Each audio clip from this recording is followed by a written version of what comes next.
Any questions? Any answers? Any rags? Any bones? Any bottles today? Any rags?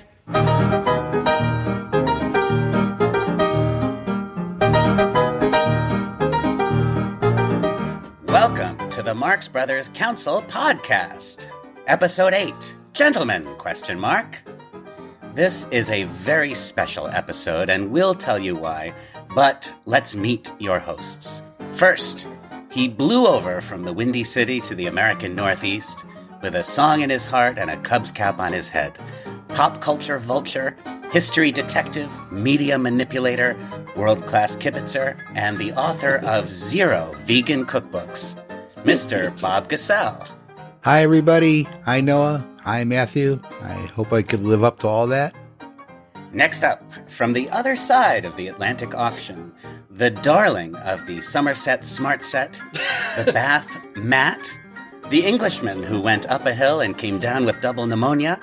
He's double-crossed us. He's coming by land and sea. The annotated Matthew Conium. Thank you very much. Yes, it's me again, as British as ever I was, and I'm going to be recording the entirety of tonight's podcast hanging upside down from the ceiling as my tribute to Eve Arden. And finally, from here in the city that never sleeps or even just lies down and closes its eyes for a few minutes, the precocious musical theater writer who lives in Washington Heights and did not write an award-winning hip-hop musical about Alexander Hamilton. That's me, Noah Diamond. Well, as you may know, we decided that the content of episode 8 was far too important to leave it all in the hands of such unsavory characters as your 3 hosts. For that reason, and also because we couldn't think of anything else, we decided to leave it all up to you, of all people. And over the past month, on the Marx Brothers Council Facebook group and our blog and elsewhere, we have asked for your questions and statements and challenges and points to respond to and whatever else may have been on your minds. And over the next hour or so, we will respond to this stack of pancakes. And thank you sincerely to our listeners and council members for providing us with the fodder for this episode. So did anyone reply? No, we didn't get any questions at all, but we'll just have to make some up. We actually did. We got quite a stack of questions. In fact, we could probably do 2 or 3 episodes on the questions we got in. But just to get the ball rolling on this episode, Signor Pastrami, what is the first number? Question number 1. And this comes from somebody who did not leave their name, and we want to thank you for that. The question is, did the Marx Brothers films ever jump the shark? If so, when? And if not, did they jump the seal? And if so, where's the seal? Where's the seal? Where's the seal? Where's the seal? Where's the seal? Where's the seal? Where's the seal? You know, I think most Marx fans would put it in the same general vicinity, and I think there's 3 candidates. So let's go through each of them. First, let's go to A Day at the Races. It's a pretty much unanimous opinion that A Day at the Races is not quite as good as A Night at the Opera. But I think most Marx fans who saw it came away satisfied, and, you know, it had been a year or 2 since the opera had come out, and I think not many people noticed the difference. They enjoyed it pretty much as much as they did the previous film. Next is Room Service, and I think it's pretty much a common opinion that Room Service is quite a drop-off from their previous work. But you know what? It wasn't written for the Marxes. It was a very experimental project, and you know what? It's an outlier, and I think I'm going to give them the benefit of the doubt here and not include that. And I think people who saw the film knew that it was a hit play without the Marxes, so I don't think people really blame the Marxes for its relative failure. Now we come to At the Circus, and I believe this is the one where Marx fans came away saying, you know what? Maybe the Marxes aren't quite on the top of their game anymore. This is not their best work, and you know, it's still a good film. There's still plenty of laughs, but I can't imagine anybody saying that this was anywhere near their best work or can be compared to their best work. So, jumping the shark, I'm going to go with At the Circus, though you can make a case for several of the others that I mentioned earlier.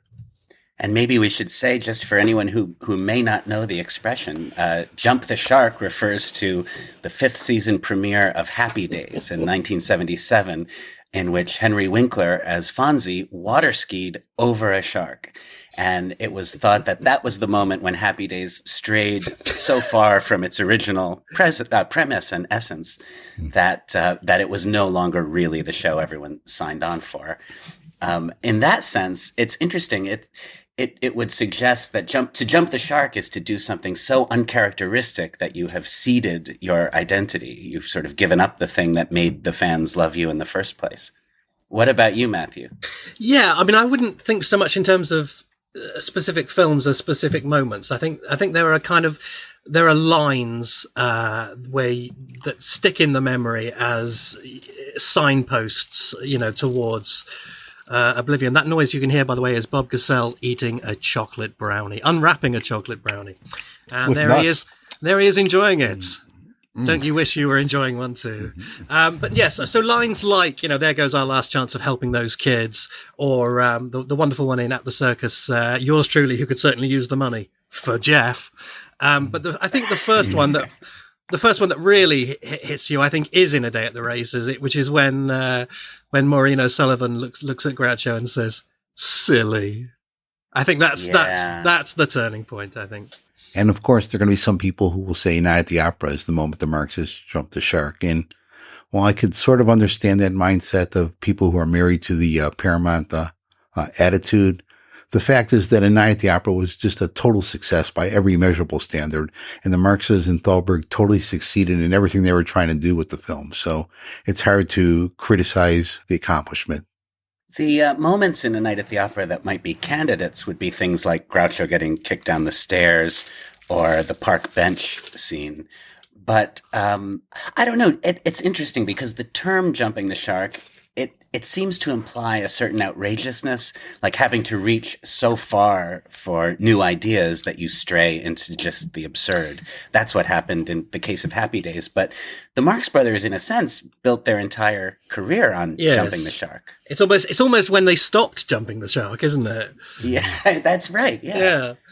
Is there a shark in any Marx Brothers film? I've been trying to figure that out in my mind for the last couple minutes. I don't think there is. Maybe that's why our questioner uses the seal. All right. You got a question, Matthew, that you'd like to throw into the mix? Okay. Yeah, this one is from Vico Suvanto. It's quite long, so feel free to go and put the... So that's how you pronounce his name? Yeah.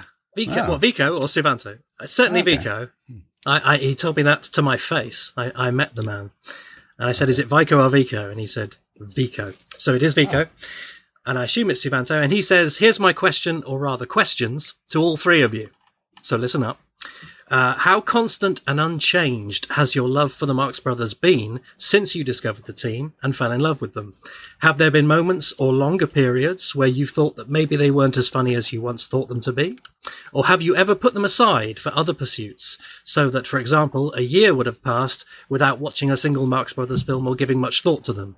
Or if none of that has ever happened, has your relationship to the team changed in other ways in terms of favourite film, favourite brother, the thing you appreciate the most in their comedy, etc.? And my answer to that is, I don't know. No, it's not. No. My answer to that is, basically, I probably have, subtly changed my opinion on what my favorite film was, or the thing, my favorite bits and pieces and whatever. But my unstinting and undying adoration of the team has never changed from the 23rd of December 1983 to present. And I think the reason for that is I don't really think of them as examples of something else that I like. They're not really my favorite screen comedians. They're something else. They're the Marx Brothers. And certainly my interest in movies has kind of ebbed and waned over the years. There was long periods in my 20s where I didn't think much about films and I was interested in other things and whatever. But the Marx Brothers were always something separate. Yes, they are my favorite comedians, but they're also something else. They're a category all to themselves. And there has never been a time when I didn't love the Marx Brothers or think of them as a kind of a touchstone. I suppose the only sort of eccentricity in my view is that there certainly has been times when a year has gone by where I haven't watched their films. I think apart from when I see them in the cinema once in a while, or when I was watching them as research for my books, I actually hardly ever watch their films at all. I genuinely can't think of the last time when I sat down and watched one for the sake of it. They're sort of already inside me. I've absorbed them. They're part of me, and I very rarely put them on just to watch. I agree. I really enjoy the opportunities I get to watch them in public, in a theater, with people who haven't seen the films.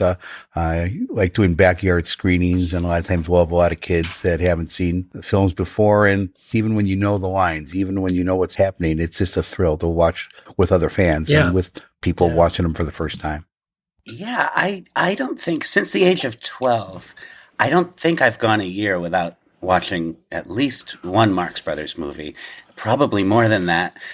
Often in the past, it's been something I do for comfort, the cinematic equivalent of comfort food, when I want to just feel good and sort of be reminded of who I am and what's important to me. Putting on a Marx Brothers movie, it's almost like hearing your family's voices when you were a little kid, falling asleep and hearing the voices in the house that just told you were home. It's given me that feeling. I don't think there's been any lessening in my appreciation of them over the years, but over the last 10 years, there has been an intensifying of how much time I spent thinking about them. Because in the last 10 years since I started working on the I'll Say She Is project and got involved with Marx Fest and for a while the 93rd Street Beautification Association and the Marx Brothers Council, they've moved to the center of my public life, my creative life. And throughout my 20s, although I loved the Marx Brothers and felt influenced by them in lots of things I did, I was more concerned about being a political satirist, and a lot of my work then had to do with New York City history and only incidentally involved the Marx Brothers. So if anything, I just get in deeper and deeper. Well, sounds like they're coming to get you, Noah. Yeah, you hear those sirens. Yes, it's just a typical day in Washington Heights. It's because you said political satire.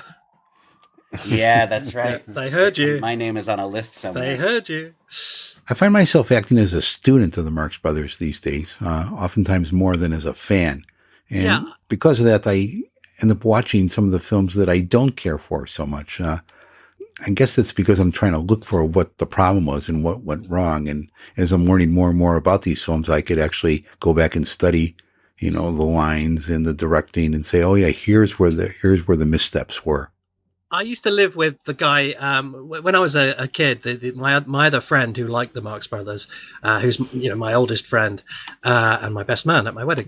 I lived with him for a while, and his opinion was he didn't want to watch them too often because he didn't want the magic to wear off. He didn't want to get to the point that I've long since passed, where I could just recite them just as easily. So he would very carefully ration them. So he would, if he wanted to just sit down and watch one just for fun, he would watch one that he wasn't so keen on.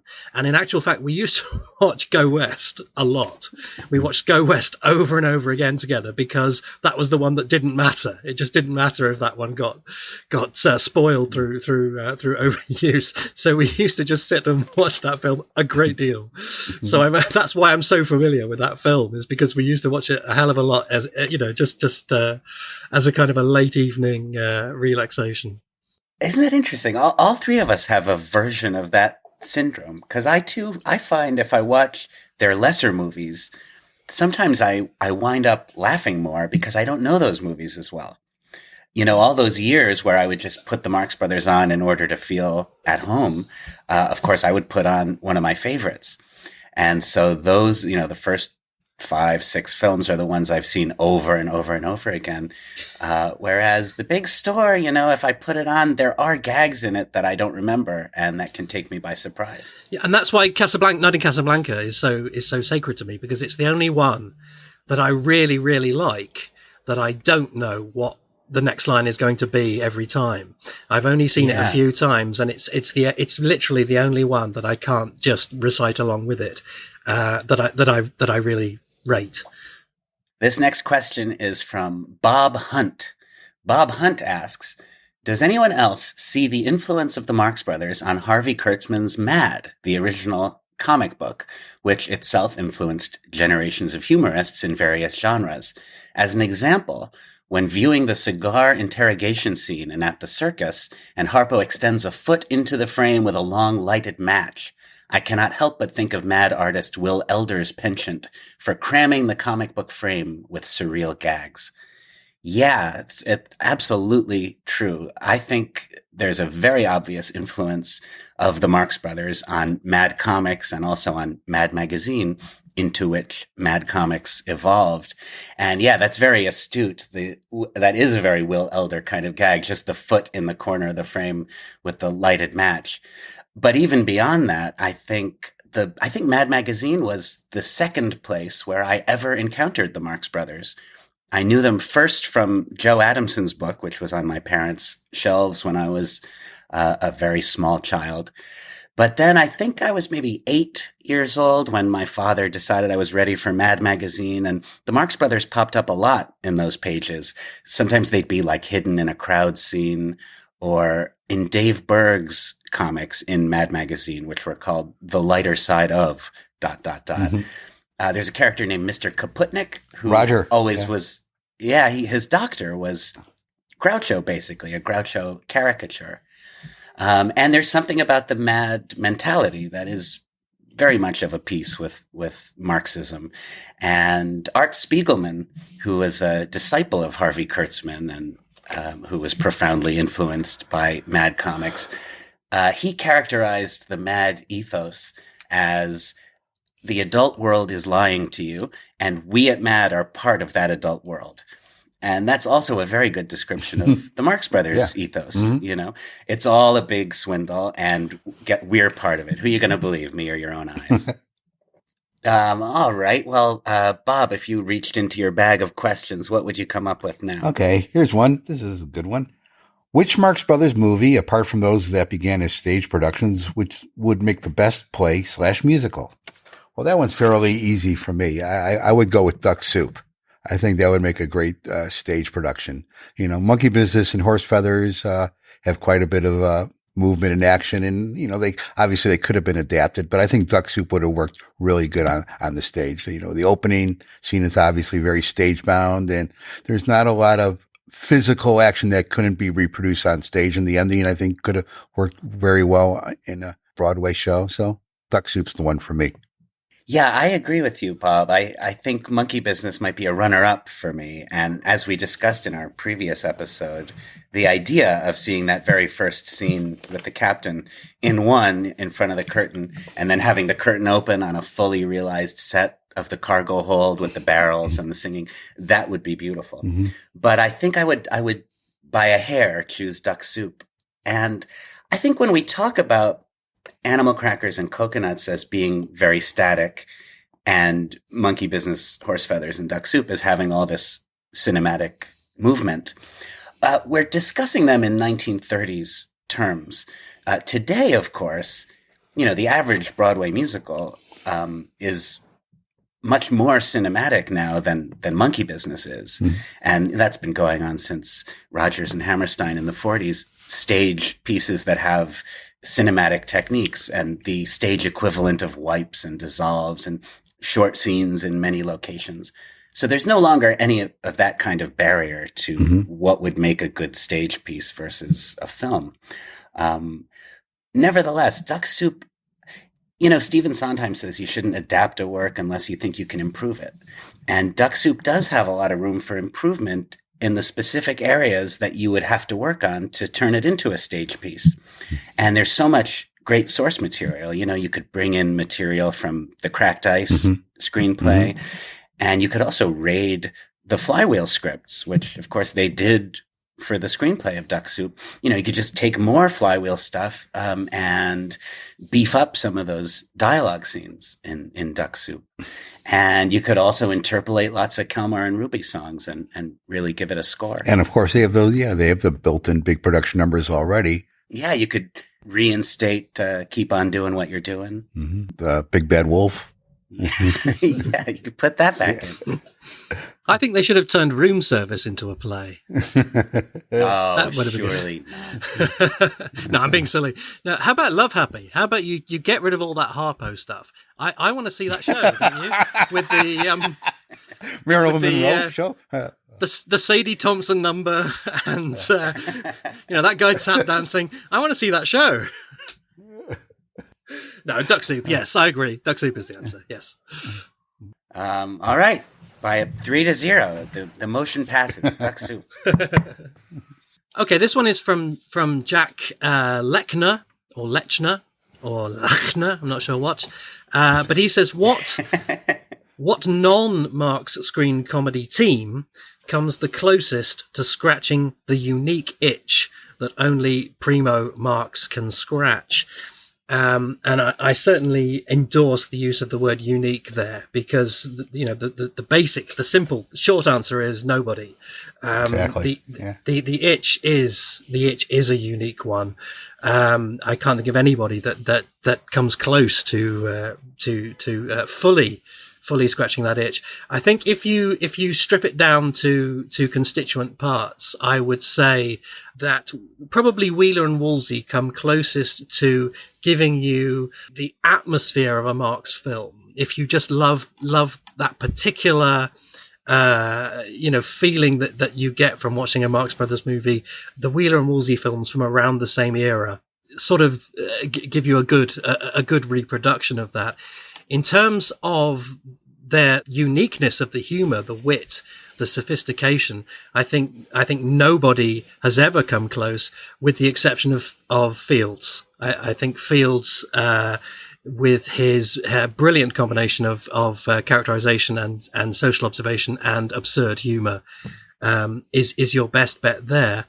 In terms of the energy of a Marx Brothers film, I would nominate a British comedy team. British comedy of the 1930s is still a relatively unexplored area, even here, or even especially here, perhaps.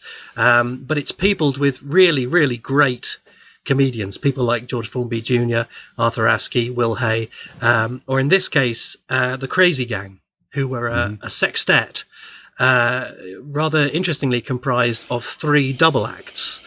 The most famous now, I guess, is Flanagan and Allen. The others were Nervo and Knox and Norton and Gold. And they could and did work separately. But when they got together as the Crazy Gang, all 6 of them, they had an incredible kinetic energy.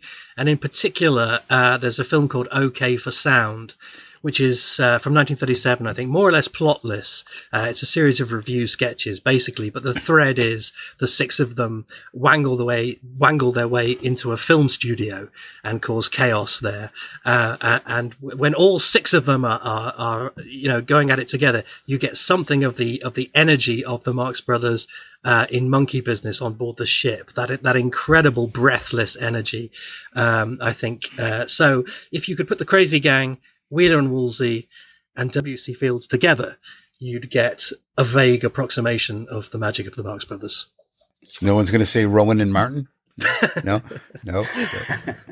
I know this will be a bit of a stretch, but the only act for me that approaches the Marxes in terms of variety of humor is Monty Python.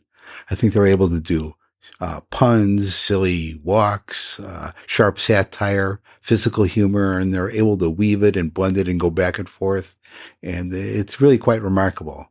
Now, I wouldn't call any specific gag or film of theirs comparable to what the Marxists did, but I just really think the blend of different types of humor is there. I find, certainly, I agree, the Marx Brothers are sui generis, and although I do love lots of other vintage comedy acts, comparing the Marx Brothers and the Three Stooges is like comparing William Shakespeare and the Three Stooges. But I think the entertainment entity, I don't know if you would count this as a comedy team, But for me, the only entertainment entity that gets anywhere near the ballpark of the Marx Brothers is the Muppets. I think the Muppets had, for one thing, this kind of joyous indulgence in wordplay and a use of puns and wordplay that does not seem like it should be hysterically funny on its merits, but because of attitude and context, winds up being delirious and delightful and really makes you laugh. And then there's also this kind of motivating force of pure joy in the Muppets that the Marx Brothers had. We always talk about the Marx Brothers as revolutionaries, and they're anarchists and renegades and anti-establishment heroes. And there's certainly truth to that. But I'm always struck by how the Marx Brothers are not angry. You know, joy is what they're about. They do what they do for sheer joy. And I love what you say in your book, Matthew, about how they are, I'm paraphrasing you here, but they're a force for good inadvertently because they're a force for honesty. They're accidental altruists. That is really true. Yeah, and I think the Muppets had some of that too. The Muppets were more earnest than the Marx Brothers, but also genuinely deranged and motivated by joy. And the Muppet Show was about a family putting on a show in an old vaudeville theater. They had a sense of show business, and it's of course well documented that Jim Henson and Frank Oz and Jerry Jewell and all those geniuses who created the Muppets were big Marx Brothers fans. And we celebrate Kermit the Frog's rendition of Lydia the Tattooed Lady. I would also encourage fans to find Rolf the dog performing Show Me a Rose on the original Muppet Show, which is beautiful. We'll put it up on our blog. But that's the closest I can get to another Marx Brothers. Here is a question from Anthony Scabelli, or perhaps Shibelli, or Ravelli.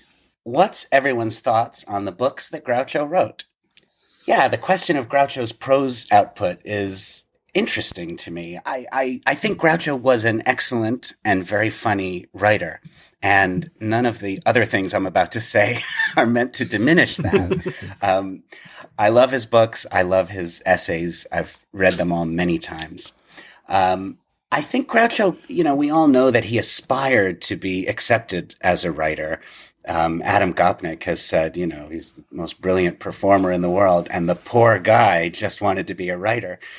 But because of that, there is a quality to much of his prose that you just don't see very often in his performances, which is the quality of trying too hard. He often seems in prose to be pushing it. He's just trying so hard to be like the six people he dedicated Groucho and me to: Benchley, Kaufman, Lardner, Perelman, Thurber, and White. That, of course, is aiming very, very high. And to say that he wasn't quite in that company as a prose humorist is not to say that he wasn't good. But for me, his most effective writing is in his letters, where he's not trying so hard to impress. He's not writing for public reception. He's just expressing himself in language, which, of course, he did brilliantly. And he didn't have a ghostwriter on the letters. And he certainly didn't have a ghostwriter on the letters, but I welcome either of you to that particular can of worms, if you like. I'm going to steer clear of that one, but even if we don't touch that, I think he was the most brilliant comic performer who ever lived, and also an excellent prose humorist. Yeah, I think he may have had a ghostwriter on the Warner Brothers Casablanca letters, but other than that, yes. I'm happy to believe that's him. And they're joyous, his letters, not just the famous Groucho letters, but if anybody who's listening hasn't got it and read it, do get Love Groucho, his letters to Miriam, because I think that is the most wonderful and revealing picture of the real man. Talking to his daughter, and yet he's still, he's extremely funny. I love that bit where he says he went to see a cartoon, which featured Abbott and Costello as mice when they should have been rats, stuff like that. He is obviously a funny man. He is a funny writer, but yes, those essays, they are trying too hard. Groucho and Me, the autobiography, I think is pretty good. It doesn't tell us much, but that wasn't the point. The point was to provide us with a humorous, enjoyable book, and I think that works. I enjoy Groucho and Me very much. The books of essays, particularly Memoirs of a Mangy Lover, I can see the sweat on his brow, and the lines kind of, they land heavily. But there's no reason to think that because he's funny on stage reading other people's lines, that he should be the greatest writer ever. He does a perfectly reasonable job. But you can see his influences too clearly, I think. You can see what he's trying to be, and what he's trying to be is better. It's Benchley, and I'm not the biggest Perelman fan in the world, but obviously, there's Perelman in the mix as well. Yeah, I think he's okay. But I don't think that was what he was born to be. I agree. I particularly agree with what Noah was saying, that how much I enjoy his work in the letters, because seems more relaxed, not trying so hard. When he's trying to be informative, obviously from what we know about his life, that he's not very forthcoming and very accurate when it comes to details of his life and his career. And then, and some of the other stuff, when he's trying so hard to be literate and trying to be funny, it works in moments and spurts, but not really as a whole, at least as far as I'm concerned. So I'm always gravitating towards the letters as my favorite written work of his. I found it interesting in some of the later interviews on the Dick Cavett show, one of those episodes, Groucho is talking with such pride about his literary achievements. Yeah. And he says he must be the only actor to have this is the way he puts it, to have a book in the Congressional Library. Which is so strange. What he's referring to there is that his letters and other papers were acquired by the Library of Congress because of his important contributions as a cultural figure. But of course, almost everyone who's published a book has a book in the Library of Congress. It's so strange. He's giving that credit with such pride, but he's getting it wrong in such a strange way. Yes, you have a book in the Congressional Library. But even now, 40 years after his death, I don't want to disabuse him of that. It's touching, isn't it? It's very touching, very human. Yes. Yeah. And he deserved to be, considered like a great writer, because he was an excellent writer, and to be the best in the world in your main line and then be, really, really good at anything else is really impressive. Have you read Fred Allen's two books? Fred Allen, it seems to me, was in some ways the writer Groucho would have liked to be. You wouldn't necessarily put Fred Allen in the same company as Benchley and Thurber either. But he did write two extremely insightful memoirs that are very relaxed, very easy. They feel off the cuff, but also very erudite. I love his two books. Well, I got another question from Anthony. What's the one topic about the Marx Brothers that you haven't seen covered in a book that you think deserves a book? And that to me is easy, though I'm not sure it can be done or will be done. And that's I'd love to see a book about their road tours and behind the scenes and the details. And there's not a lot of information about these tours. There's not many photographs, as we've discussed before. They tried to keep everything under wraps because they were practicing material, so they didn't really go high profile on these tours, other than the fact that they were appearing. We don't have many photographs, but I'd love to have more detail about scenes and how they evolved on the tour. I guess the only way to ever really know is to somehow get into some sort of a MGM archive or studio archive where some of these notes and scripts may exist. I doubt it, but it's possible. We've talked about before that there might actually even be film and or audience recordings from the Go West tour, and I'd love to explore that possibility. But these tours are always such a mystery to me. And another thing, the photographs. We have a couple of photographs on stage from a day at the Races tour. There's some things backstage, off stage from a night at the opera in Go West, but that's about it. We don't have any real photographs from these public shows that they were famous and they were in big cities all around the country, but we have very little photographic evidence of it. And the one that's a real mystery to me is their last one, A Night in Casablanca, where they're on the West Coast. They did a handful of shows. They did them on some military bases, I think playing before thousands and thousands of soldiers. And we don't have one image from any of this. I'd love to see it. Then the Night Casablanca tour is also interesting because it's the end of that tour was the last time the brothers actually appeared on stage together. And, it's a momentous thing. And I'd love to have a little more record of what happened there.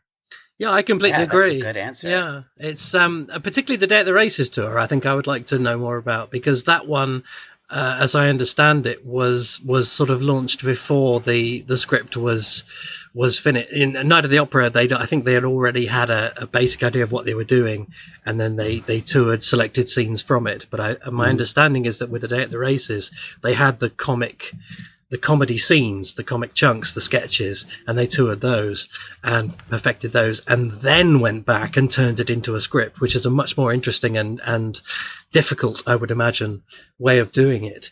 So it would just be wonderful if people who went to see them had just recorded their impressions of it. As with so many things, it's too late now. But I forgot to mention there was also a couple of shows apparently done for room service done before they actually started filming. We don't know whether they did a couple of scenes or did the whole show. And that's a thing that's shrouded in mystery. They were going to go on tour and then they decided not to and announced a couple of shows. And it's just it's sort of mind boggling to me that they would, Chico in particular, would learn all this material and then only perform it a couple of times.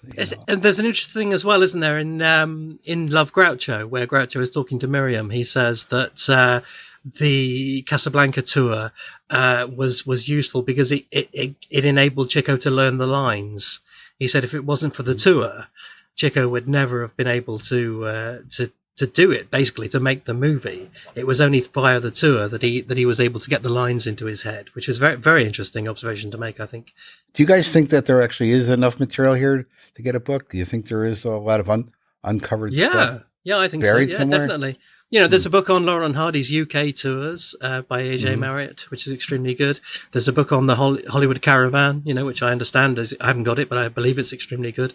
It's definitely, a very interesting big chunk of their career, because they were basically theatrical comedians. They were stage comedians, and then they stopped being stage comedians and they became movie comedians. But they had this kind of shadowy theatrical, parallel life while they were movie comedians, and it is relatively unexplored. Robert Bader does deal with the film tours a little bit in Four of the Three Musketeers, and Adamson quotes usefully from some contemporary press accounts at the time. But as you point out, considering how many thousands of witnesses there were to these tours, there ought to be more out there. Well, one area that I think it would be interesting to know more about is Harpo's trip to Russia.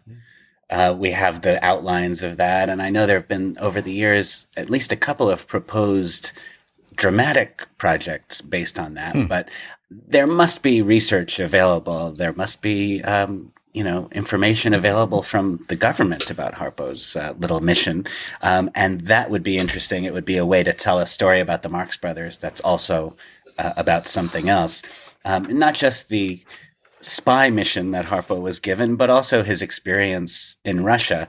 I don't know if there's been much research on the Russian side of, what kind of press coverage there was of his appearances. And we know a little bit from Harpo himself about what he had to go through to provide his usual material with some context that would sell it to Russian audiences. And that would probably be an interesting standalone story.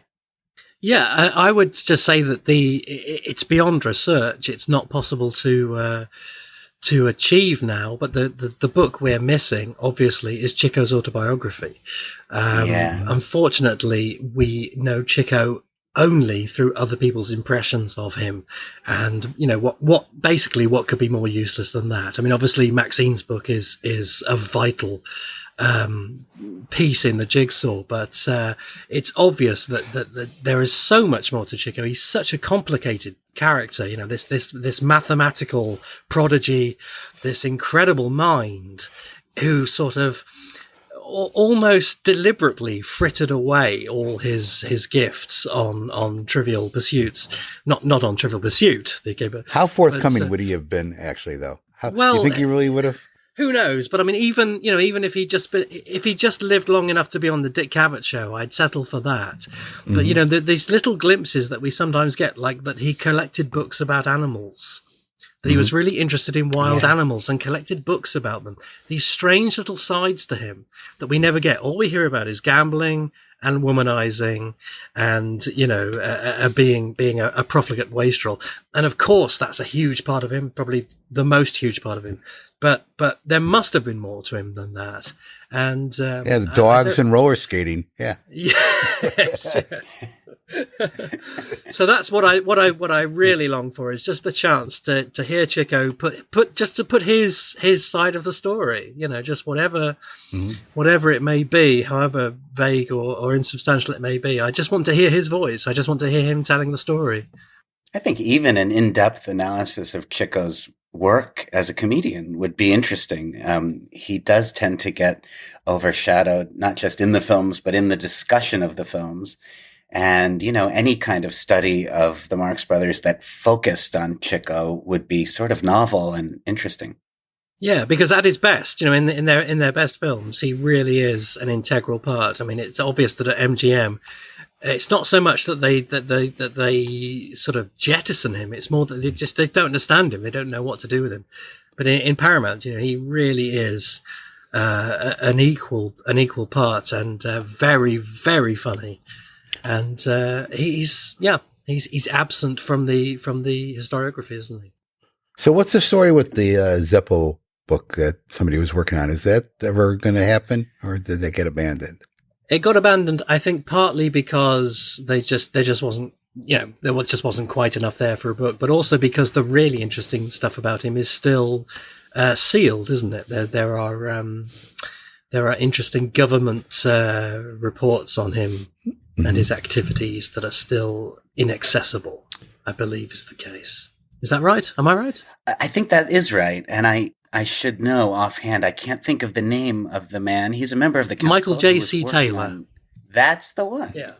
I think his thesis and book was called "'Cause There's Nothing I Can't Do: Zeppo Marx and the American Dream," which is a great title.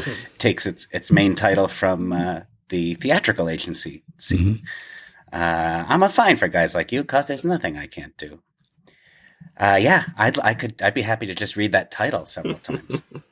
Well, if nothing comes to fruition, I think I'll put together a book of his canceled checks, because there seem to be a lot of them. They must have great stories behind all of them. The annotated checks of Zeppo Marx. He's the only man in history who's cancelled more checks than he signed. Yeah. This is, I think, another anonymous one. Given the advances in technology and the Marxian acumen of your good selves, what parts of the Marx Brothers story still have room for exploration? There's no question in my mind what the answer to that is. It's the period of their screen career between their move to RKO and the completion of At the Circus. We have, in most books, a very general sense of what happened there. It's very abbreviated, and I think in many significant points it's incorrect. The story is that at the end of A Day at the Races, when Thalberg had died, they were loaned out to RKO. They made room service, and then they sort of trundled back to MGM with their tails between their legs and made 3 films without Thalberg's protection under Louis B. Mayer, who hated them, and they weren't very good. That's not what happened. What actually happened is that they at the end of Day at the Races, MGM made an offer for more films to extend their contract, but they went instead to RKO. They went there largely because of the opportunity to experiment and try something different. They wanted to break the mold, and room service was an obvious first attempt at that, because it was vaguely a guaranteed success in that it was a huge Broadway hit. So it had that it already had that sort of guarantee of success behind it, but they were going to play it the way it was written. Groucho was going to grow a real moustache, Harpo was going to speak, and there was talk of doing a version of The I Sing, which was the film they wanted to make when they briefly left Paramount in the early stages of Duck Soup and formed their own production company, and that came to nothing. That was revived. There was talk of them doing a version of The Three Musketeers, which ended up with the Ritz brothers at Fox. And the keynote was experimentation. What happened then, immediately after that, is to some extent still mysterious. For some reason, in the very early stages of room service, they re-signed to MGM. Nobody quite knows why, but the immediate result of that was all of their plans at RKO sort of fizzled away. They got very cold feet. They decided not to do an authentic version of room service, but to do it in their own style. And then they went back to MGM. And I think the key figure who is neglected in this is Mervyn LeRoy. Mervyn LeRoy obviously was a familiar figure. He was a noted director who'd made many significant films in the 30s. But if you look at the trade papers around the time of At the Circus in the late 30s, he was very much the new Thalberg. You see it time and again in the trades. Mervyn LeRoy is coming to MGM as their new Thalberg, their new Wonder Boy, their new super producer. And he was very much what Thalberg was, a buffer between his productions and the front office. And he was the person who tempted the Marx Brothers back. And he brought them with him as very much part of his entourage, along with Kenny Baker, who was his protege, and also Irving Brecker, the screenwriter, came to MGM via Mervyn LeRoy.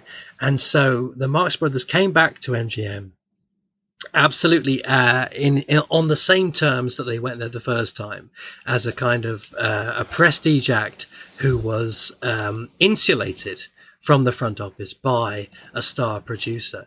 Now, what I don't know is why that should suddenly sour them on how room service was, why they should then decide to abandon all their ideas about doing it differently and instead to do it as a kind of a compromise between their old act. Maybe they just thought that, well, we're going back to MGM, so what's the point? We may as well just get this done in our usual way. You don't think it was RKO that might have stepped in and said, well, since we only got you for the one film anyhow, let's play it safe and do a regular Marx Brothers? Yeah, actually, that's entirely possible. Yeah, that's entirely possible.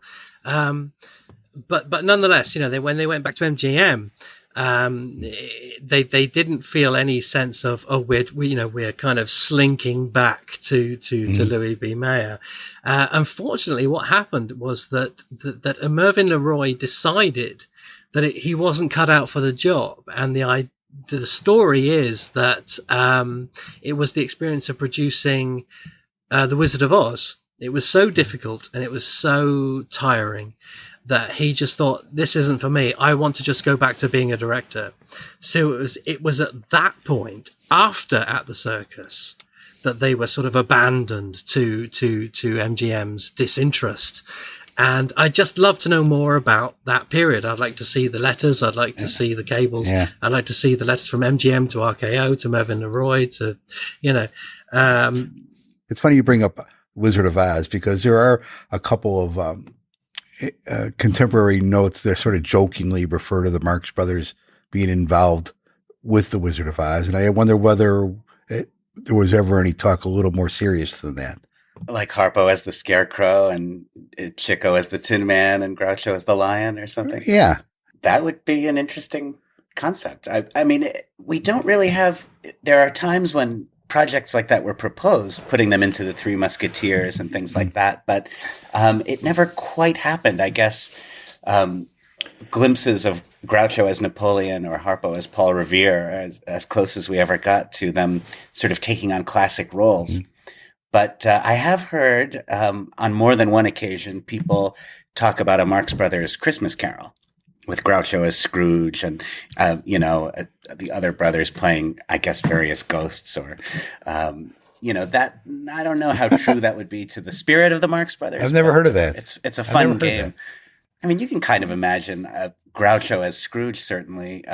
But, it would take the essence of A Christmas Carol and turn it into the Groucho show. Mm-hmm. I'd rather see the Groucho show myself. I'd love to see a little more exploration into the making of Duck Soup.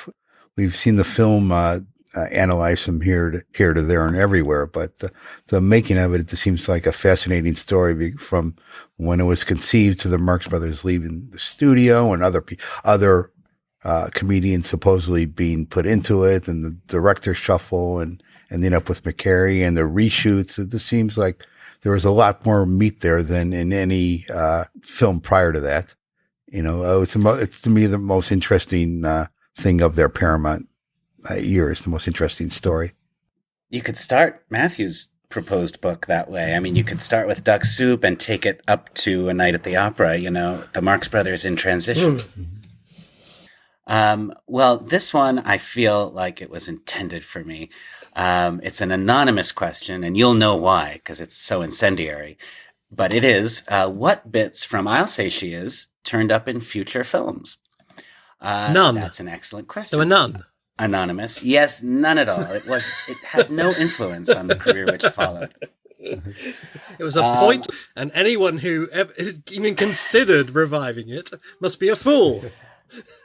I'll Say She Is was a serious drama about a young Swedish girl coming of age during the war.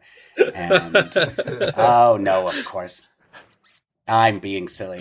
I thought sometime you guys are going to have to challenge me to go an episode without mentioning I'll Say She Is.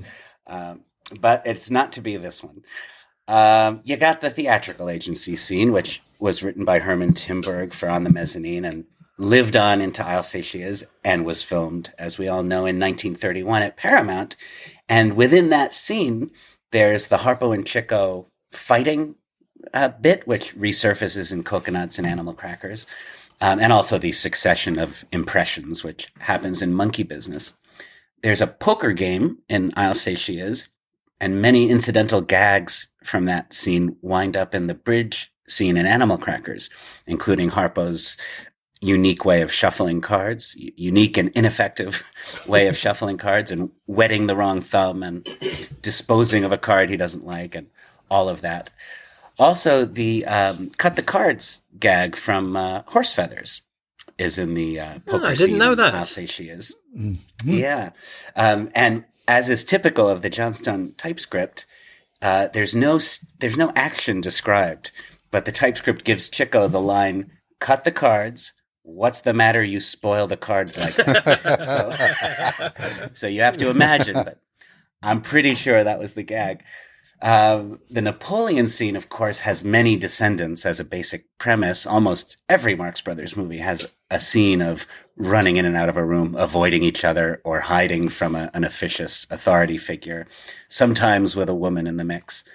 And then some specific gags from the Napoleon scene that resurfaced are the bigamy pun, which was Chico's in I'll Say She Is, and becomes Groucho's line in the strange interlude scene in Animal Crackers, and the blue serge suit joke, which pops up again in Coconuts. Different versions of the Napoleon scene have different variations on the Beyond the Alps line that we get later in Horse Feathers.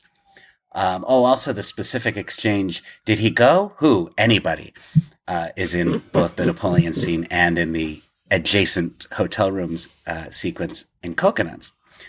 There's a courtroom scene in I'll Say She Is, which, although I'm not aware of any specific gags, it seems like it anticipates the trial in Duck Soup and also the courtroom stuff that was cut from At the Circus. And finally, Harpo's knife dropping routine, which of course goes back all the way to, I think, Mr. Green's reception. But it was very prominent in I'll Say She Is, and we know it from the film version of Animal Crackers. Even some of the lines in it, Groucho's, this may go on for years. That's in the I'll Say She Is type script. And so is another line that I like that Johnstone gives to Groucho. In my adaptation, it was Chico's. But it's at the end of the knife dropping, the detective indicates all the silverware lying all over the stage and says, "That's stealing." And Chico says, "No, that's sterling." And there's another film, isn't there, that has the knife dropping in it. In fact, I've got my book here, so hang on a minute. Should I put on some intermission music? Yeah. Do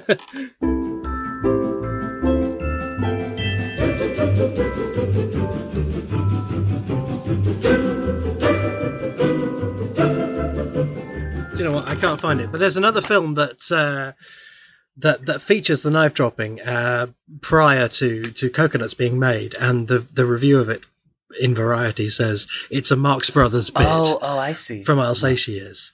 It's in one of my books. I can't find the reference, but the Variety review says, there's a very funny bit where this guy drops a load of knives, but it's a Marx Brothers bit from I'll Say She Is.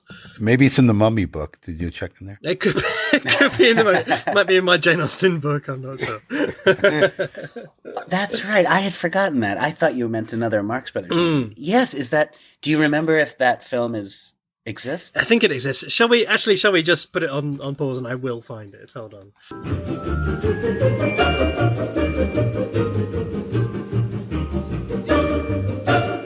Here we are. I found it. Okay. Right. Yes, there's a 1926 Paramount film called Behind the Front, which featured what may well be the first sighting of an authentic Marx routine in the movies, although it didn't involve any of the Marx Brothers. Variety noted on March the 3rd, 1926, one of the laugh hits of the picture, where the pickpocket drops a lot of knives from his and forks from his sleeves, has been taken bodily from I'll Say She Is. It's a Marx Brothers bit. Wow, yeah, I would love to get a look at that. That's really interesting. But on the other hand, I mean, we don't, when the Marx Brothers do a classic like the mirror routine in Duck Soup, we don't think of it as stolen. I guess the knife dropping is a little bit more specifically Harpo's invention. The mirror routine must go back so far on stage that it can't really be traced. It also endures beyond into Spike Milligan. Spike Milligan, constantly in his TV work, whenever a character stands up, you hear the clink of dropped cutlery. It's a frequent feature of his work in various contexts. So it predates and postdates and everything else.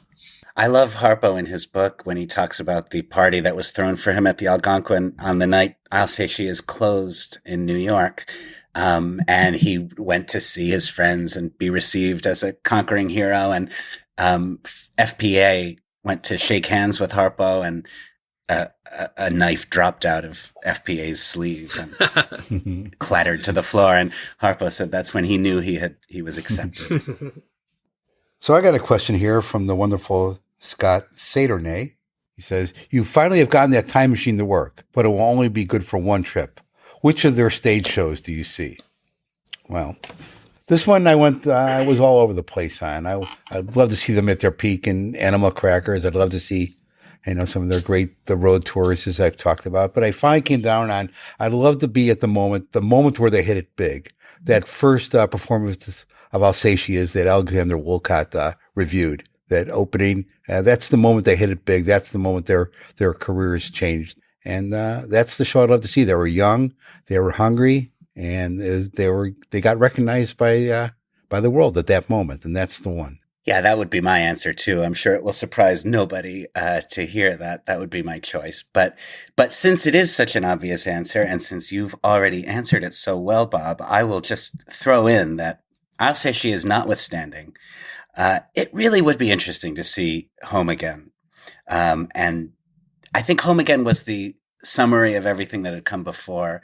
we say that about Aussage too, but of course, Home Again was from an earlier place before even the modern Groucho character had emerged.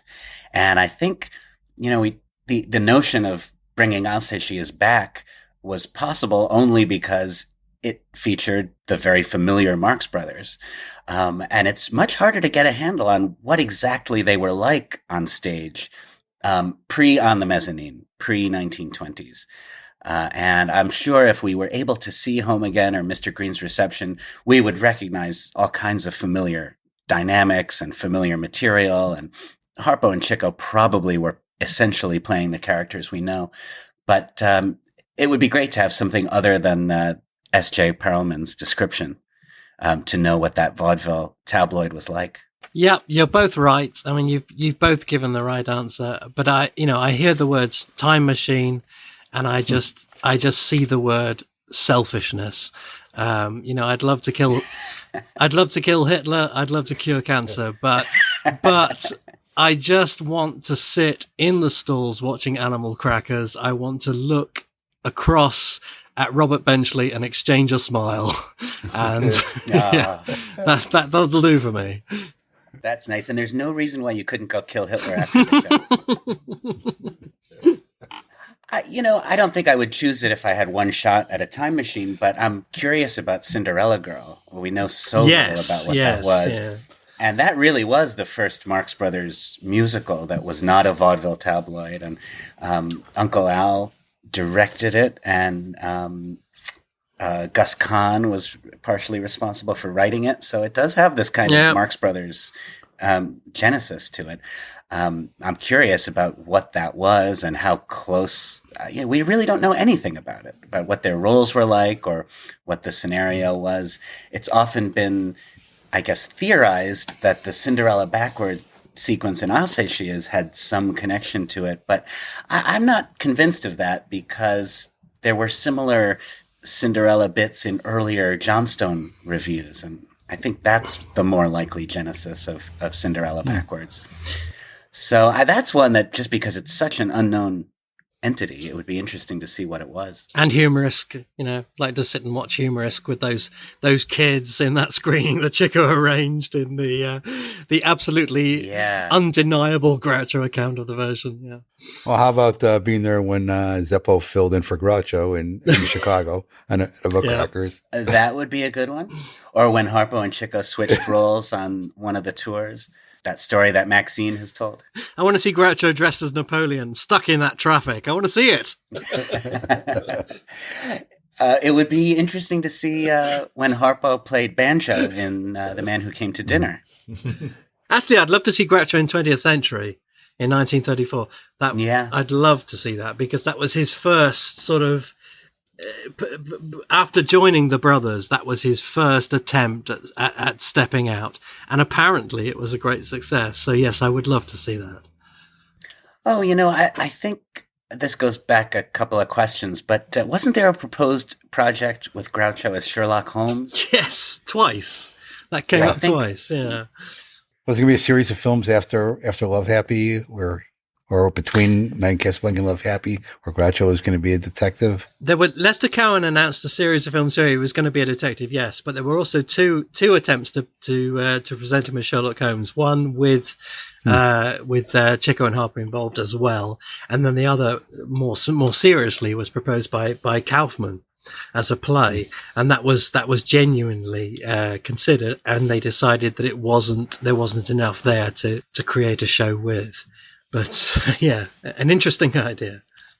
I'm sure his actorly transformation into Sherlock Holmes would be every bit as convincing as his Napoleon was. Yes. Isn't it amazing how many absolutely spectacular or fascinating things were planned or proposed for them after 1936, and how little of them actually came to fruition or were actually tried? I guess room service might have really soured them on experimenting. I mean, it was just a logistic thing, I think, as well, just getting them all together. Groucho didn't, once you got to 1940, Groucho didn't want to be a Marx brother. He really didn't. He wanted to be Groucho Marx.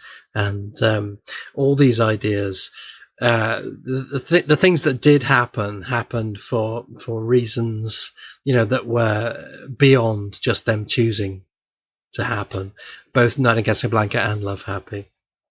Here's a question, an anonymous question that I'd be really interested to know both of your answers to. The question is, if you could only have one Marx Brothers book on your shelf, Ooh. Which book would you choose? And you can't say, well, I'd only put one on the shelf and the others I'd keep in a drawer. Can I say mine? You can say yours. I don't think you'd be the only one to say that. I think, to be honest, if I had to have one, obviously it would be Harpo Speaks. I think most people think that Harpo Speaks is the one book that doesn't count as a book. It's almost a film. It's almost part of the, it's not part of the secondary literature. It's a primary source. It's a joy. It's a pleasure. So if you rule out Harpo Speaks, if you're just talking about, the actual books about them, then obviously Joe Adamson's, Groucho, Harpo, Chico, and sometimes Zeppo is the kind of, totem, the Statue of Liberty of Groucho, of Marx Brothers, literature. I also love Simon Luvish's book. It doesn't always get a great press. I think that's a great book. But of all the other books, I think the one that most made me think, like, here is another Harpo Speaks, here is another book I can never part with, is Love Groucho, is his Letters to Miriam. It's such a moving and amusing and charming book. Yeah, no doubt about it. This is a tough question. I'll tell you what, I got Joe's book, which I grew up with, totally implanted in my brain. I've read it so many times. It's part of my DNA, so I don't need to bring that one along. And Matthew's book I worked on. I was along for the ride, so I have a lot of that one already implanted in my brain. So I think I want to go with something more visual to actually enjoy the Marxes with. So I'm going to cheat and say, how about Art Deco, the new book documenting the first half of their movie career. And it's just one beautiful page after another of great images and things I haven't seen before. And I still could be surprised by a Marx Brothers book. This is it. With a quick shout out to Robert Bader and his great work. I certainly don't have that one committed to memory, though I'd like to someday. So how about two books? How about one ebook and one hardcover? How about that? I mean, it is Joe Adamson's book that is closest to my heart for the reasons Matthew states. As much as anything else, I just love Joe's writing. And his book makes me feel like I'm in the Marx Brothers' heads in a way that no other book quite does. And also because it was my introduction to them, it has tremendous sentimental value to me. However, if right now you told me that I was about to go be stranded on a desert island, the book I might grab to take with me is Four of the Three Musketeers, Robert Bader's recent tome, because there's a tremendous amount of information in that book, including a lot that was previously unknown to me. And, I've only read it once. It just came out. I've read it once, and then I've also gone through it a couple of times. But, I still have to read that book a few more times to really assimilate all the information in it. And so in a way, I might pass the time more effectively with that one. And a word also for Glenn Mitchell's Marx Brothers Encyclopedia, which you can dip into. Yeah.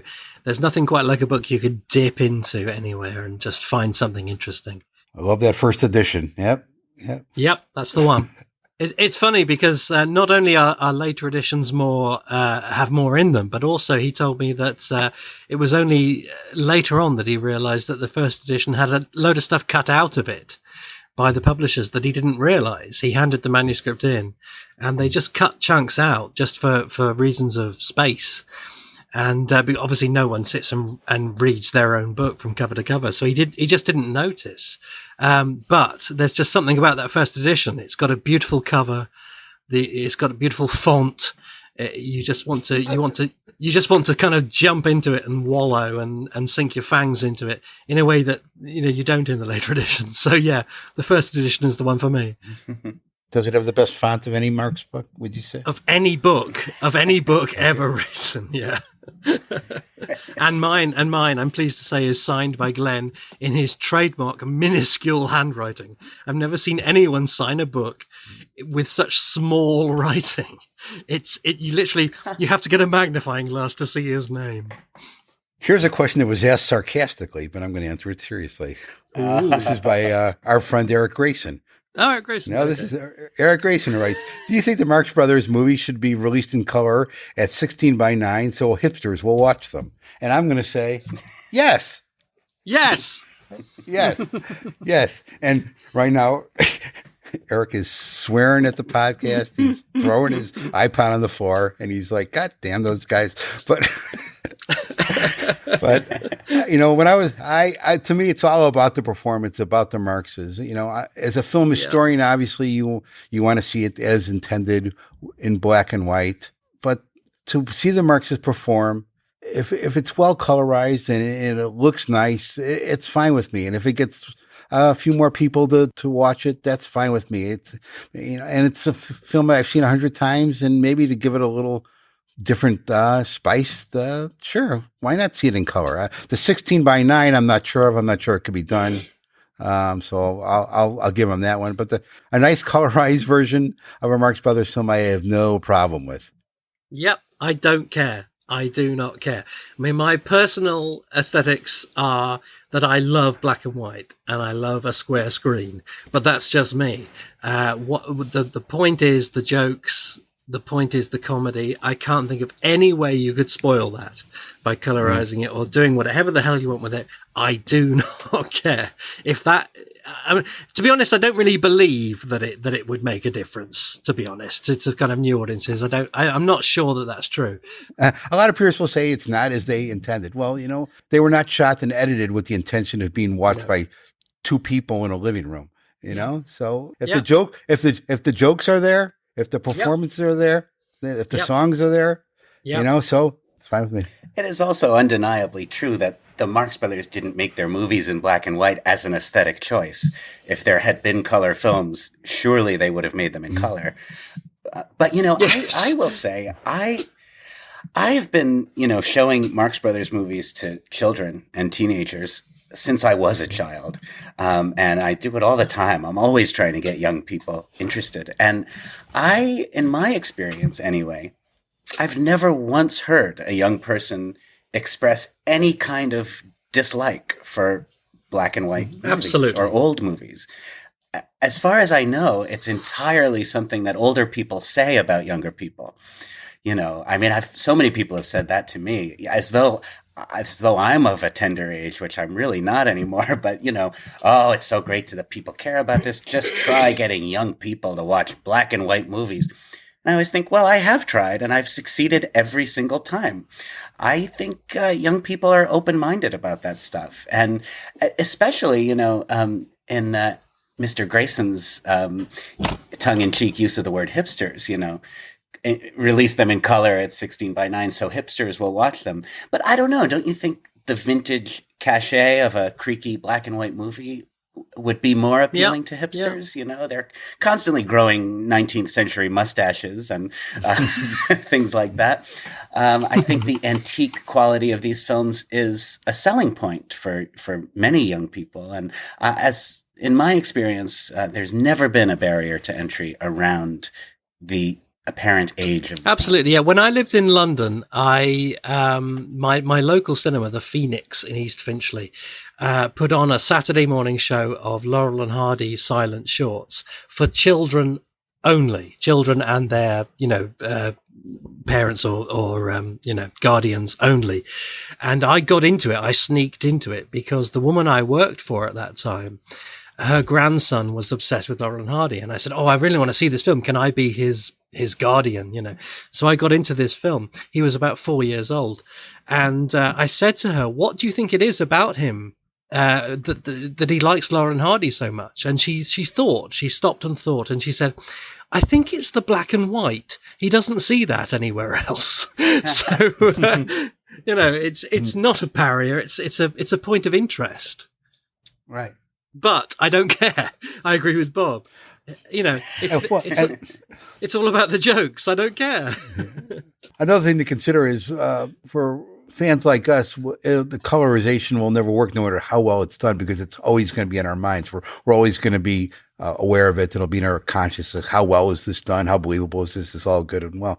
For people who have never seen the films before and seen them in color, that's the only way they'll know them. I showed my kids some colorized Three Stooges shorts a couple years ago, and they love them. And it wasn't until afterwards that I said, did you know those were artificially colored? And they were like, oh, I'm glad you didn't tell us beforehand. They would have ruined it for us. Mm-hmm. So if they don't know and it's well done, why not? But I agree with, there's no reason why they wouldn't enjoy a black and white film just as well. I just like the fact that if there's an alternative version, it's like a new mix of an album. It's a remix. Some people might like the new mix. Some people might like the old mix. And as long as they're both available. That's right. Yeah. As long as there's access to both. Yeah. That's fine. Who cares? So there, Eric. So Eric will continue to berate me about this online. So he's exploded already. Steer clear. Yes. He's a pile of dust on the floor, steaming.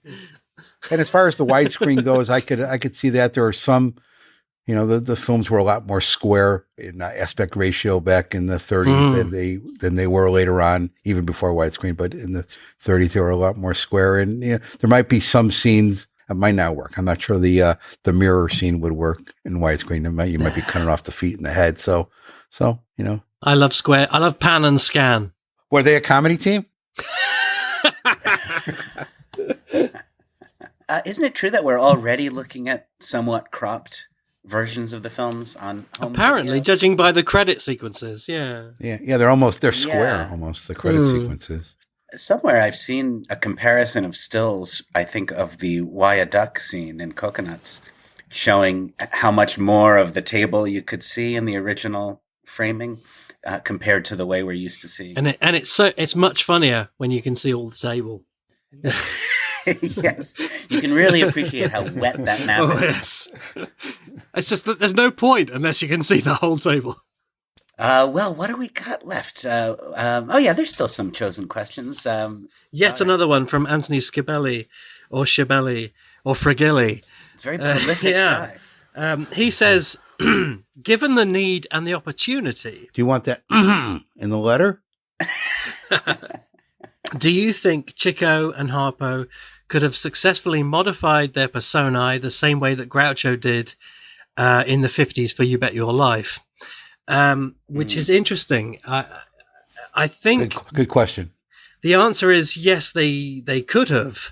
But the vital question is would it have happened? I think the 1950s, and particularly the usurpation of television over cinema, was a very kind of heartless era. And Groucho, the word reinvention is significant. I don't think that people watching television in the 1950s felt that they owed anything to the stars of previous generations. They had to earn the right to be stars. And I think that Groucho, after spending most of the 1940s actually fruitlessly trying to become a solo star, trying all sorts of avenues and lamenting in his letters to Miriam that he wasn't a headliner on radio. He was always somebody else's guest. It was a great stroke of luck that You Bet Your Life came along and he became a big star in the late 40s and 50s. I think Harpo and Chico, they had their opportunities. Chico had the College Bowl and Papa Romani, and obviously Harpo was compromised by his decision to not speak. But it wasn't really a question of their capabilities. It was more a question of what the public were willing to accept, and they were quite heartless. It was, I talk about the 1940s in cinematic terms in my books as being as a new broom decade. But the 1950s equally in television, I think, when Milton Berle came along and so on, they had to prove themselves. And I think they looked at Chico in the College Bowl and they just thought, this is pleasant enough, but there's not enough here to command our our allegiance, and the fact that he was very, very funny 20 years ago isn't relevant. It doesn't mean anything. We've moved on. So although, now we would jump at the chance to see Chico in anything, doing anything, and Harpo likewise. In those days, it was much more dog eat dog, and they just didn't have, Chico or Harpo just didn't have the same capacity for expansion that Groucho had.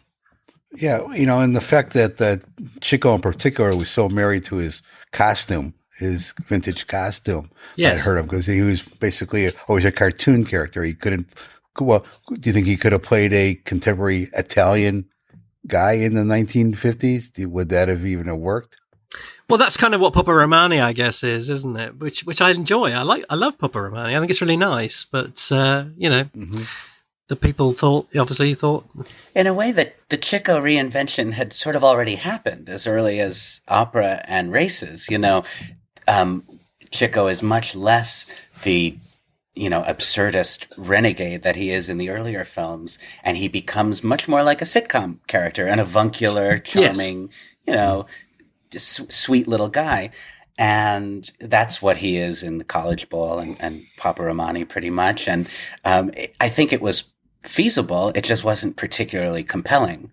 And he sort of gave up being a comedic genius, but way before their film career was over. Harpo, I think you can see in some of the later TV appearances that although, of course, he's always delightful and it's always a treat to see him, his character, I think, had the hardest time aging. The older he got, the more lined his face looked, the more peculiar it was for him to be behaving that way. And when he was a little more impish and youthful and smooth-faced, his behavior was easier to accept somehow. Mm. Well, we have a long anonymous question about ethnic identity in the Marx Brothers movies. And I'm not going to read the whole question. It raises lots of questions from which we could spin several episodes if we chose to, including the Gabriel and Svengali scenes in Day at the Races and at the Circus, and the difference between Russian Jews and German Jews, or German and Alsatian Jews, which the Marx Brothers were. But I wanted to mention the question and riff on it a little bit because it deals with the Marx Brothers' Jewish identity, which is increasingly an interesting topic to me over the years. I used to dismiss it completely on the grounds that it wasn't an important part of who they were. Yes, a disproportionate number of great American comedians of the 20th century were Jewish, and indeed there is a Jewish attitude that finds its way into lots of comedy by Jews and by non-Jews. The Groucho himself always made a point out of how, yes, we're Jewish, but you had to play every town in America, and that line about how this must be the Far Rockaway boat because I can smell the herring, just doesn't get laughs in Victor, Colorado. And whenever people talk about the Marx Brothers as Jewish humorists, they always quote a couple of lines that I don't think make the point very well, like the Levy's line in the Wyaduck scene and the use of the word schnorrer in Hooray for Captain Spaulding. And I always say, well, just using a Yiddish word doesn't necessarily make it Jewish humor. The Marx Brothers were not Tomaszewski, Mighty Like a Rose, But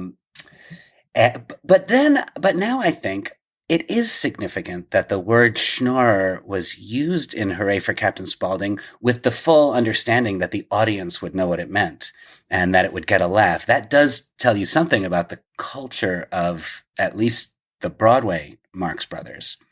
And I don't know if it has something to do with the fact that I'm, I get 1 year older every year or what it is, but the Marx Brothers seem to get a little more Jewish every time I look at them.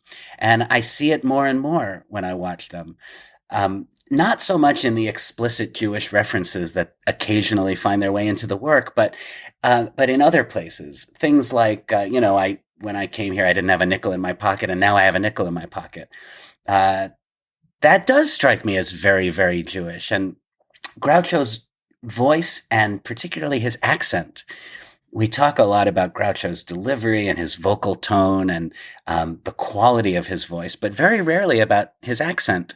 And it's important. I think the first few Marx Brothers movies give us the best preserved record we have of what a first generation Jewish New York accent sounds like. We talk about the 2,000-year-old man, Mel Brooks and Carl Reiner.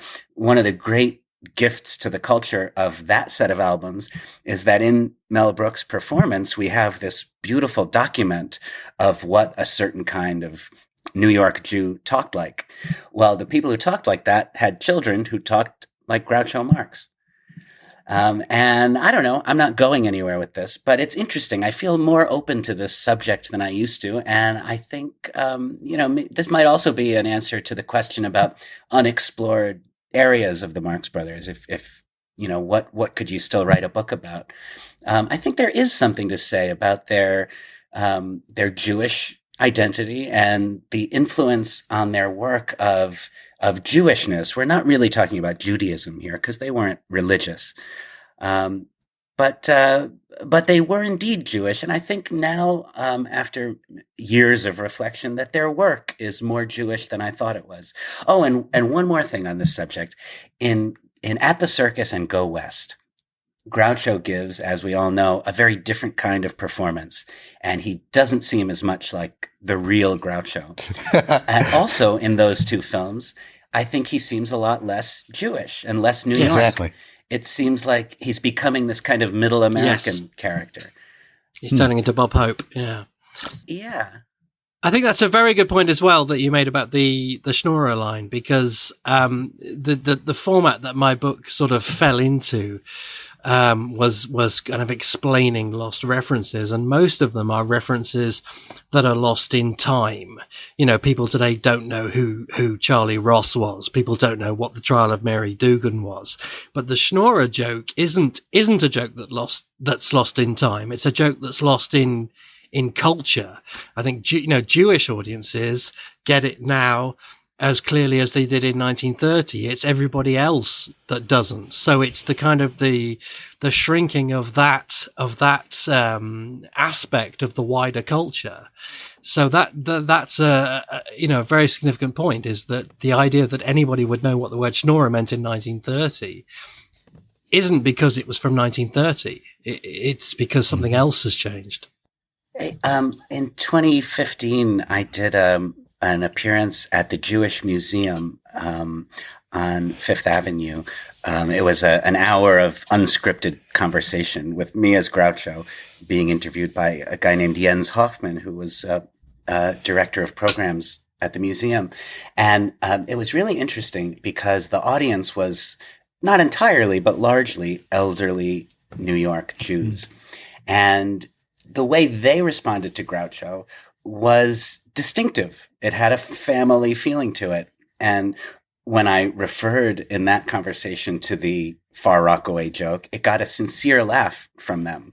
They really thought that was a funny joke. Also, interestingly, when explaining as Groucho who Uncle Al was, I sang a little bit of the Gallagher and Sheen song, and there was a wave of recognition in the audience. They couldn't place the name, but they sincerely remembered the song as having been popular during their childhoods. Well, as the token Jew on the podcast, I'm a token Jew. My wife and son are Jews. Matthew's Jewish by marriage. I've always been aware of their Jewish heritage, and obviously there are a few moments here and there where it comes out, but I've never really considered their humor to be Jewish humor. It's always seemed much more aggressive and not as not self-demeaning. What's the word I'm looking for? Deprecating. Self-effacing. Yeah. Yes, as Jewish humor usually is. So it is an interesting, there's a difference between Jewish comedians and Jewish humor. The Three Stooges were Jewish comedians, but they weren't really doing Jewish humor. Which comedians would you say are more explicitly Jewish humorists, people like Myron Cohen and that crowd, or Jackie Mason. Woody Allen, Albert Brooks. There's a lovely actor in Paramount films in the early 30s called Harry Green. Do you know him? He turns up in Clara Bow films and things. He's rather like Louis Sorin, but more so. He's a very funny Jewish, comic supporting actor. Harry Green. Yeah, he's great. Probably more questions on this subject than any other, and what was submitted to us. And it's also something that comes up quite often in conversations in the Marx Brothers Council Facebook group. And that is the question of a Marx Brothers biopic. I think the upcoming Stan and Ollie picture has reawakened this question on the minds of Marx Brothers fans. So there's many approaches to this. We've gotten the question, should there be a Marx Brothers biopic? If there were one, how would you cast it? And what part of their career, if it's not a cradle to grave story, which part of their career should it focus on?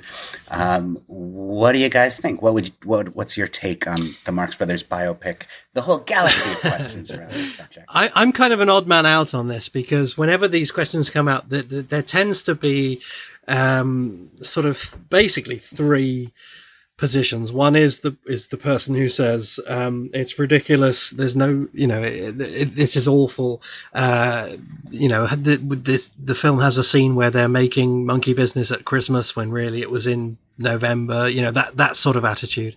And then there's the exact opposite, who says, who cares about specific details when the idea is just to get, to create an intriguing drama based on the the vague facts and so on. And then there's the person in the middle who I think is the most forlorn position, who says, well, if it gets people interested, if it makes people want to watch a Laurel and Hardy film, then it's all to the good. I mean, I can't imagine anybody with the best will in the world watching a biopic about Stan and Ollie unless they loved them. Look at a film like Chaplin, which was like a very, very big, high profile movie.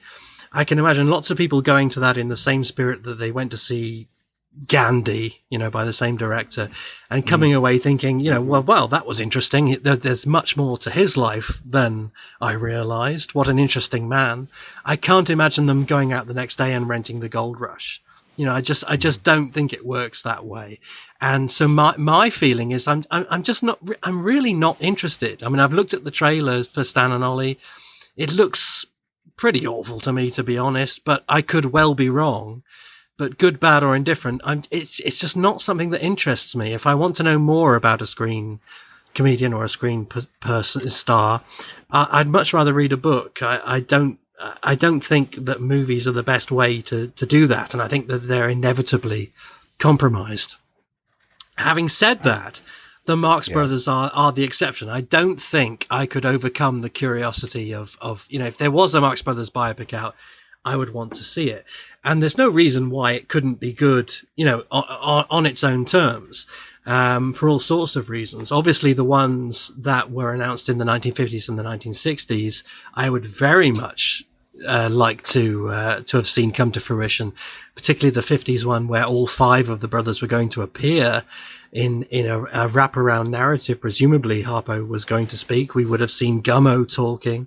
There was a talk in some reports about them doing a comic sketch before it went into flashback with other actors. Obviously that would have been priceless. I think Noah said somewhere that it would be fine as long as the cast were unknowns. I think that's a very important point, that we don't want the distraction of people that we already know playing them. But having said that, I don't know. There's no reason why it couldn't be a good film. I mean, I'm very, very fortunate in that I've read the script that got somewhere towards being made more recently by Scott Alexander and Larry Karaszewski. I've read that script, and it is very, very good. It starts with them as children. It goes through their life, and it's full of sort of hints and suggestions of their work in movies, not in a kind of heavy-handed, that's where they got the idea from sort of a way, but more as a kind of as a little treat for fans. They're just these references, these hints of things that they did later worked into their life story. And it's a really great script, and I'd love to see that see that made. But basically, biopics are not that, you know, they're not for me. Obviously, the other one that's in the air is Raised Eyebrows, the film based on Steve Stoliar's memoir of the elder Groucho. That is, you know, attempts are being made to make that with Rob Zombie directing. I'm Robert. not, yes, Mr. R. Zombie Esquire directing. Isn't it Robert S? It probably is, yes. Not to be confused with the other one, yeah. Zombie, Robert. But the problem I have with that is nothing to do with the problem I have with the book. I think the book is a great book. I love Steve Stoliar's book. But the point is, the Steve Stoliar's book is about Steve Stoliar. It's about a guy who is handed this unbelievable opportunity to work for this man that he hero worships, and the book is told in his terms. The authorial commentary is his. If you take that away and you just have the narrative, then you have a story that I think is unavoidably depressing. And the last thing I would want somebody who didn't know who Groucho was to see.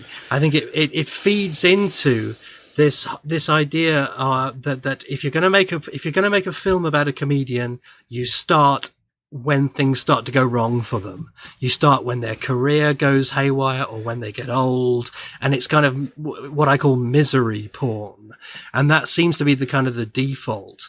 So my worry with Raised Eyebrows is nothing to do with the book, which is excellent. It's just that it's unavoidable, that it's not going to be just an appallingly depressing story about a great man being, you know, marginalized and abused.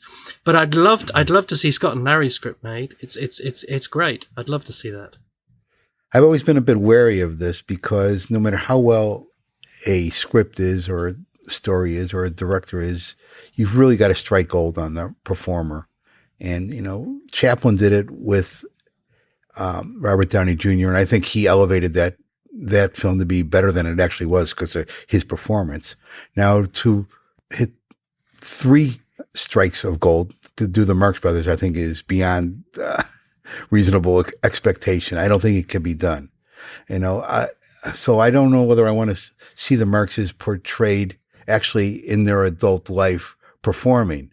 If something was going to be done, I'd love to see those early years. I'd like to see them as kids and maybe ending with them, you know, as I mentioned before, hitting it big on Broadway. Maybe that's the end of the film because I think people know the story from then on, or it's well documented. So maybe those early years, that's what I'd love to see portrayed. But to be honest, I think we're 20, 30 years beyond the point where that is a reasonable expectation to get a film like that made. I think the time to do that would have been in the 80s. Yeah, I agree that the early years are the most promising in terms of trying to make a biopic about the team. I also agree that biopics generally don't work out well, although there are some great ones. I do admire what Scott and Larry did with Man on the Moon. They made a movie about a comedian, and they did very much what it seems you're describing, Matthew, what their Marx Brothers screenplay does, which is they sort of made this movie as though it had been made by its subject. Yes, exactly, yes. And they didn't, they weren't like slaves to the chronology of Andy Kaufman's life, but they presented a Kaufman-esque version of his life. And I think that's a very effective movie. And I particularly admire the way they structured it as a piece of writing.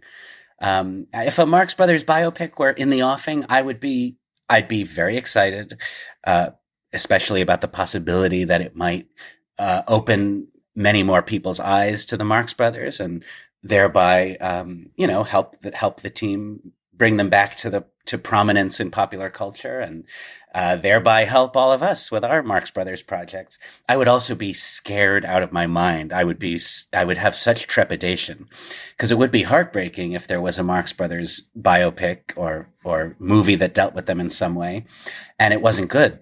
You know, it could hurt them in some way or it could turn them into the wrong kind of You joke. could play Groucho and And well, that is a thing too. I mean, I don't know. I think I could play his stage character quite well. I don't know if I could play the man. I could himself. play Sigruman. That's yeah. you. The curtain, Mr. Difford, will look up again next season. Okay, that's our next project. It's Don't Point That Beard at Me, the Sigruman story. I will say, the raised eyebrows, the prospect of a raised eyebrows movie, I share your high opinion of the book, Matthew. And in that case, I would make an exception to the rule about unknowns. I think if you have 4 or 3 guys playing the Marx Brothers in character, you don't want established star personalities mucking that up. But a piece that's just about the older Groucho, sure, make it a tour de force for one of the great actors. That I could see. Morgan Freeman. Absolutely. He's already played God. Groucho is all that's left. Can I read one more question here? I'm not even sure this is a question. No. Yeah. But I have to read this one. All right, ready? I love Zeppo. I worship him. But he doesn't reply to any of my letters. For 42 years I've been writing. But I will find them. I've secured all my life savings, and I'm going to America to find Zeppo. Nobody try and stop me. My mind is made up. But can you tell me where I can find them, please? No, we're not going to tell you, Anonymous. So it's obvious that Zeppo doesn't like you. You know, actually, I'm the last person in the world that realized Zeppo was dead, because when I fell in love with the Marx Brothers in 1983, the first book that I got hold of that told me more was a book called Movies of the 30s that was published in, I think, 1979, and I read it in 1983. And Zeppo was the one Marx brother who was still alive at that point. And so I thought in 1983 that he was still alive, and it wasn't until I got Halliwell's Film Goer's Companion in 1984 that I realized he was dead. So that was a real shock to me. I thought he was the one Marx brother that was still with us 4 years after he was dead. So I understand something of Anonymous's plight here, but not quite enough to step in and break the bad news. Well, why don't we tell Anonymous we don't want to give you any of this personal information on the air, but we'll call you personally and we'll tell you the answer where you can find him.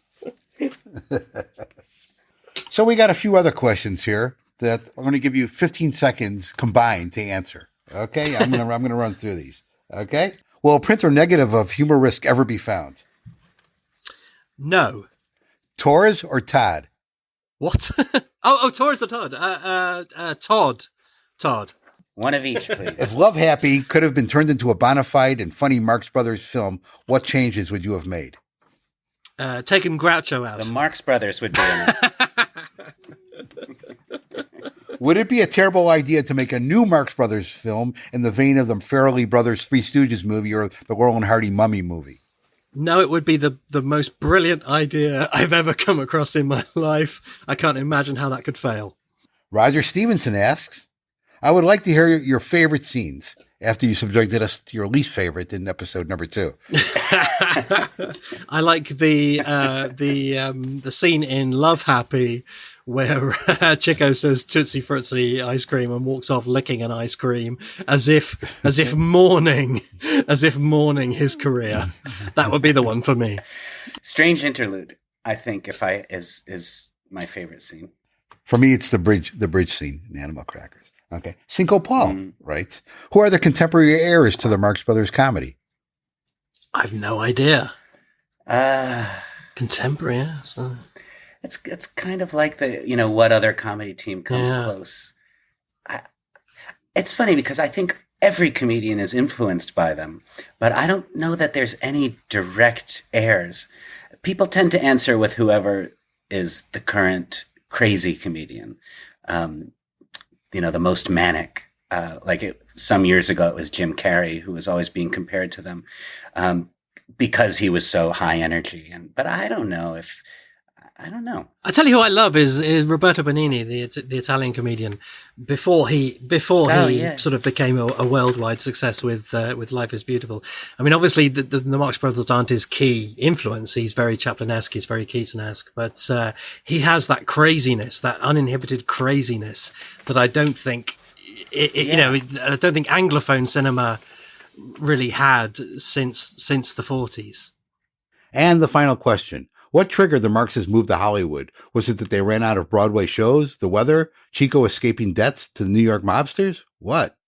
I think it was Thelma Todd. Thelma Todd was not in New York. She simply wasn't there. She was in Los Angeles. They probably watched Seven Footprints to Satan, and they thought, we need to move to Los Angeles and make 2 films with that woman. My theory's always been that they wanted to flee from Margaret Dumont and have somebody there who actually understood their jokes. Yes, absolutely. Well, let's do some housekeeping, boys. Let's say things like, the Marx Brothers Council podcast is produced and hosted by Matthew Coniam, Bob Gassell, and Noah Diamond, and edited by Bob Gassell. Please join us in the Marx Brothers Council Facebook group and read the podcast blog at marxbrotherscouncilpodcast.com. You can also find us as individuals because the 3 of us, believe it or not, are individuals, and you can contact us individually. You can learn more than you ever wanted to know about me and send me threatening messages at noahdiamond.com or find me on Twitter at noahdiamond. And where can Coniam and Gassell fans get a hold of you guys? They can find me on Facebook, and they can find my Marx Brothers Council blog, site thing. Or they can just shout really loudly. I'll probably hear. And I can be found at the closest White Castle or on Facebook. And anybody who wants to fork over a few bucks or chat about the Marx Brothers, let's do it. Anybody? Well, I do have a small block list. But, yeah. Anybody within reason. And just in case anyone is listening who may not know, the Marx Brothers Council is a Facebook group started by Matthew, and it is the world's greatest ongoing 24-hour-a-day Marx Brothers party, full of people who love the Marx Brothers, lots of experts who are members of the group, and notables who love the Marx Brothers and are part of the group. If you're a fan, you must join us there because it is always a good time. And if you really like us... I was just going to say, hey, Noah, we have something in common that Bob doesn't have. I know, but he's happily married anyway, and it doesn't seem to bother anybody. We've written books. Absolutely. Matthew is the author of The Annotated Marx Brothers, a filmgoer's guide to in-jokes, obscure references, and slide details. And I did the British details. Very nice. Like And That's Me, Groucho, the solo career of Groucho Marx, and on other subjects, Egyptomania Goes to the Movies, and Jane Austen inside her novels. You should read them. Matthew is an excellent writer. And Noah has written a book about his extraordinary experience of reviving the lost Marx Brothers movie. Movie? Did I say movie? The lost Marx Brothers Broadway show, I'll Say She Is. A wonderful book called Gimme a Thrill, which details everything you need to know both about the original show and the revival. I've also written a book called Love Marches On, a saga of Broadway, and 400 Years in Manhattan, a tour guide's history. So you can find us online. My website, you can find my books. You can find Matthew's books on my website too, as a matter of fact, in the store section. And at all good high street branches of Amazon. Yes. I like when people say, get them wherever books are sold. It's just a cop-out. I don't know. Wherever really obscure books are sold.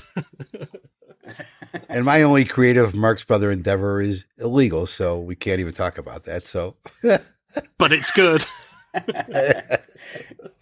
And just in case anyone's curious, Bob sells drugs to Marx Brothers fans. Yes. If it wasn't for Bob, I'd be asleep now. So we got to do this at the end of every episode now? Every single one, yeah. Yes. Boy. Do you think anyone is still listening at this point? Eric Grayson. Yeah, thanks for all the questions. Sorry we couldn't get to all of them, but some of them were stupid. We did all the good ones. If we didn't do it, it was rubbish. Oh, also, I should say, I mentioned Scott Alexander earlier as the co-author of an extremely good Marx Brothers biopic script. Scott will be a future guest. If you don't know the name, he and Larry. Hold on, I've dropped my pronunciation guide. Hold on a minute.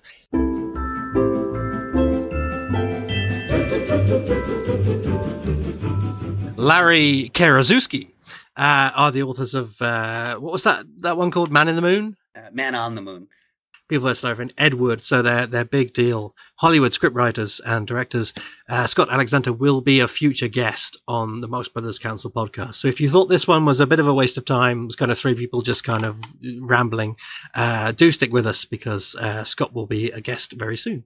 And congrats to Scott for some big news. Oh, yes. Yes. He's made a Marx Brothers discovery, which we will get into at some future point. And if you come into the Marx Brothers Council, maybe you could learn about it. But a Marx Brothers work that has been long lost might have been found. It's humoresque. No, it's not humoresque. It certainly is. Heaven's sake. But it is good. Well, obviously, there's only one piece of music that could possibly end this particular episode of the Marx Brothers Council podcast, and we're going to start it right now. It's Hey Jude. Oh, God, not Tenement Symphony again. Lydia, oh Lydia, say have you met Lydia? Lydia the tattooed lady. She has eyes that folks adore so, and a torso even more so. Lydia, oh Lydia, that encyclopedia. Oh Lydia, the queen of tattoo. On her back is the Battle of Waterloo. Beside it the wreck of the Hesperus too. And proudly above waves the red, white, and blue. You can learn a lot from Lydia. La da da, da da da, la da da, da da da. She can give you a view of the world in tattoo if you step up and tell her where. For a dime you can see Kankakee or Paris or Washington crossing the Delaware. La da da, da da da, loo doo doo, doo doo. Lydia, oh Lydia, say have you met Lydia? Oh Lydia, the tattooed lady. When her muscles start relaxing, up the hill comes Andrew Jackson. Lydia, oh have you met Lydia? Oh Lydia, the champ of them all. She once swept an admiral clear off his feet. The ships on her hips made his heart skip a beat. And now the old boy's in command of the fleet. For he went and married Lydia.